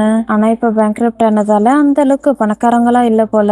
வன்சிக் மீன் எடுத்துட்டு வரும்போது கூடவே ஒரு கிளிப்பும் எடுத்துட்டு வந்திருப்பான். ஏசன் கேட்டதுக்கு வன்சிக் பதில் சொல்ல மாட்டான். அவன் பாட்டுக்கு வயல்ல வேலை பார்க்க ஆரம்பிச்சிருவான். இப்ப ஏசன் ஹைஸ்கூல் படிக்கிற அளவுக்கு வந்திருப்பான். நான் வீட்டை விட்டு போறேன்னு சொல்லுவா. இதுதான் கடைசி முறை, இந்த ஒரு முறை மட்டும்தான் நான் போட்ல போக போறேன். இந்த முறை மட்டும் கடல்ல ரொம்ப தூரம் போய் மீன் பிடிக்கிறதுக்காக போனா வாழ்க்கையே செட்டில் ஆயிடும்னு சொல்லுவாரு. மத்த பசங்க எல்லாம் டியூஷனுக்கு போயிட்டு நல்லா படிக்கிறாங்க, படிக்கிறதுக்கு அவங்களுக்கு நிறைய நேரம் இருக்கு. ஆனா நான் வயல்ல வேலை பார்த்து சாப்பாடு சமைச்சுக்கிட்டு இருக்கேன். நானும் கிளாஸ்ல ஃபர்ஸ்ட் வரணும்னு நினைக்கிறேன். அப்புறம் நானு எதையோ சொல்ல வருவா. சொல்லணுன்ற அவசியம் கிடையாது, சரி விடுங்கன்னு சொல்லிட்டு அவ பாட்டுக்கு போய்கிட்டு இருப்பா. கொரியன் லிட்ரேச்சர் படிக்கணும்னு தானே நீ நினைக்கிற? இல்ல நீ பொயட்ரி ஆகணும்னு தானே நினைக்கிற? ஏசன் நீ போயம் எழுதுறவங்களா ஆகணும்னு தானே நினைக்கிற? போயம் எழுதுறவங்க எல்லாம் ரொம்ப கிரேட் ஆனவங்கன்னு சொல்லிட்டு இவளோட புக்கை பார்த்துட்டு இருப்பாரு. ஏசனுக்கு கோவமா வரும். அவர்கிட்ட இருந்து புக்கை வாங்கிப்பா. ஏசன், சோவோல், டாங்ஜோ எல்லாருமே கொரியன் லிட்ரேச்சர் தான் படிச்சிருக்காங்க. ஒருவேளை என்ன பாக்குறதுக்கு உனக்கு பிடிக்கலன்னு வச்சுக்கோயேன், இங்க இருந்து போறதுக்கு முன்னால கடந்த காலம் எல்லாத்தையுமே நினைச்சு பாரு. நான் போற பாதைக்கு நீ உதவி பண்ணு, உனக்கே தெரியாம நீ கொரியன் லிட்ரேச்சர் படிக்க ஆரம்பிச்சிருவேன்னு சொல்லுவாரு. எப்படியோ படிப்பை வச்சு கன்வின்ஸ் பண்ணி ஏசனை இங்கேயே தங்க வச்சிருவாரு. நெக்ஸ்ட் சீன்ல ஏசன் எல்லாருக்காகவும் சாப்பாடு எடுத்துட்டு வருவா. நீ நல்லா யோசிச்சு பாரு, இவ்வளவு நாள் நீ ஸ்கூல் போறதுக்கு உனக்கு யாரு ஸ்கூல் ஃபீஸ் கட்டினது? நான் உன்னோட ஸ்டெப் ஃபாதர் மட்டும் கிடையாது, உனக்காக நான் இவ்வளவு பண்ணிருக்கேன். நான் உன்னோட உண்மையான அப்பா மாதிரி தான். நான் பணம் சம்பாதிக்கிறதுக்கு நீ எனக்கு உதவி பண்ணு, நான் உன்னை காலேஜுக்கு அனுப்பி விடுறேன்னு சொல்லுவாரு. நீங்க உண்மையாவே பண்ணுவீங்களான்ற மாதிரி ஏசன் பார்த்துட்டு இருப்பா. என்ன இருந்தாலும் சரி, உன்னோட சித்தப்பா கண்டிப்பா உன்னை காலேஜுக்கு அனுப்பிவிட மாட்டாரு. கண்டிப்பா உன்னை வீட்டு வேலை தான் பக்கம் வச்சிருப்பாங்கன்னு எப்போதும் போல பேசிட்டு இருப்பாரு. மைண்ட்ல உள்ள காலேஜுக்கு என்ன அனுப்பி விடுறீங்களா? உங்களோட குழந்தைங்க மேல உங்களால சத்தியம் பண்ண முடியுமான்னு கேட்பா. நான் என்னோட பொண்டாட்டி மேல சத்தியம் பண்ணி தரேன். ஒருவேளை நீ எங்களுக்காக பண்ணதை நான் மறந்துட்டேன்னா உன்னோட அம்மா என்னை கடைசி வரைக்கும் நிம்மதியாவே விட மாட்டாங்கன்னு சொல்லுவாரு. இத்தனை வருஷத்துக்கு அப்புறம் இந்த ஊரு எப்படி மாறி இருக்குன்றத அழகா காட்டுவாங்க. இதெல்லாம் பார்க்கும்போது அந்த காலத்துக்கே நம்ம டைம் டிராவல் பண்ணி போன மாதிரி தெரியும். அடுத்து கொஞ்சம் பரபரப்பா இருக்கிற ஒரு மார்க்கெட்டை காட்டுவாங்க. இப்ப இருக்கிற மார்க்கெட்டோட கம்பேர் பண்ணும்போது அப்போ உள்ள மார்க்கெட் ரொம்ப அழகாவும் கிளீனாவும் இருக்கும். எல்லாரும் அவங்களோட வேலையை ரொம்ப பொறுமையா நிதானமா பண்ணிட்டு இருப்பாங்க. குவான்சிக் இப்ப வளர்ந்துட்டான். மார்க்கெட்ல மீன் வித்துட்டு இருப்பான். ஆரம்பத்துல இருந்து இப்போ வரைக்கும் குவான்சிக்கையும் மீனையும் பிரிக்க முடியாது போல.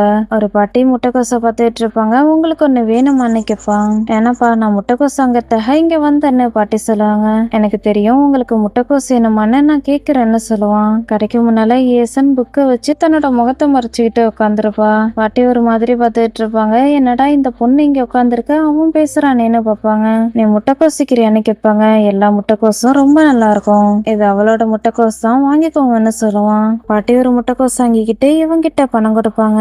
ஏசன் பணத்தை கூட வாங்கிக்க மாட்டா. இவன் தான் அவளோட பாக்ஸ்ல வைப்பான். அம்மா கூட வேலை பார்த்தா 3 பேரும் இங்கதான் இருப்பாங்க. இவங்க 2 பேரையும் பார்க்கும்போது அவங்களுக்கு சந்தோஷமா இருக்கும். வாங்குறையோட பொண்ணை நினைச்சு நம்ம கவலைப்படணும்ன்ற அவசியம் கிடையாது. அவளுக்கும் பக்கத்துல இரும்பு இதயம் இருக்குன்னு சொல்லுவாங்க. தினமும் 2 பேரும் கடை போடுறதுக்காக எல்லா பொருளையும் எடுத்துக்கிட்டு ஒன்னாதான் வருவாங்க. முட்டைக்கோஸ் எல்லாத்தையும் குவான்சிக் தான் அழகா அடுக்கி வச்சிட்டு இருப்பான். ஏசன் எந்த ஒரு வேலையும் பார்க்க மாட்டா. அவ பாட்டுக்கு புக்கை பார்த்துக்கிட்டே இருப்பா. முதல்ல ஒரு பலகையில தான் உட்காந்துருப்பா. அவளோட பலகையை இவன் எடுத்துட்டு அவளுக்காக ஒரு சேர் கொடுப்பான். இவ புக் படிச்சுட்டே இருப்பா. இவளோட வியாபாரத்தையும் சேர்த்து குவான்சிக் தான் பண்ணிட்டு இருப்பான். சீசன் மாறிக்கிட்டே இருக்கும். ஆனா இவங்க 2 பேரும் தினமும் கடை போட்டுக்கிட்டே இருப்பாங்க. யாரும் முட்டைக்கோஸ் அங்க வந்தாலும் சரி, முட்டைக்கோஸ் ரொம்ப நல்லா இருக்கும்னு சொல்லி வித்துக்கிட்டு இருப்பான். குவான்சிக் ஒரு எஃப்எம் வாங்கியிருப்பான். அதுல ஒவ்வொரு காலகட்டத்துக்கும் ஏத்த மாதிரி என்ன ஓடிட்டு இருக்குன்னு பார்க்கலாம். இன்னைக்கு ட்ரெண்டிங்ல என்ன போய்கிட்டு இருக்குன்னா, பொண்ணுங்க பயமே இல்லாம ஷார்ட் ஸ்கர்ட் போட்டுக்கிட்டே வெளில வராங்க. சியோல்ல பொண்ணுங்க அவங்களோட கால் தெரியற மாதிரி கான்பிடென்ட்டா நடந்து போறது நார்மல் ஆகிடுச்சு. பொண்ணுங்க நீளமான ஸ்கர்ட் போட்டுக்கிறதுல இருந்து குட்டி ஸ்கர்ட் போட்டுக்கிற அளவுக்கு காலம் மாறிடுச்சுன்னு சொல்லுவாங்க.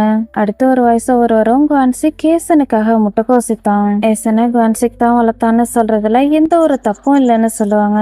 இப்போ 1967 என்ன நடக்குதுன்னு காட்டுவாங்க.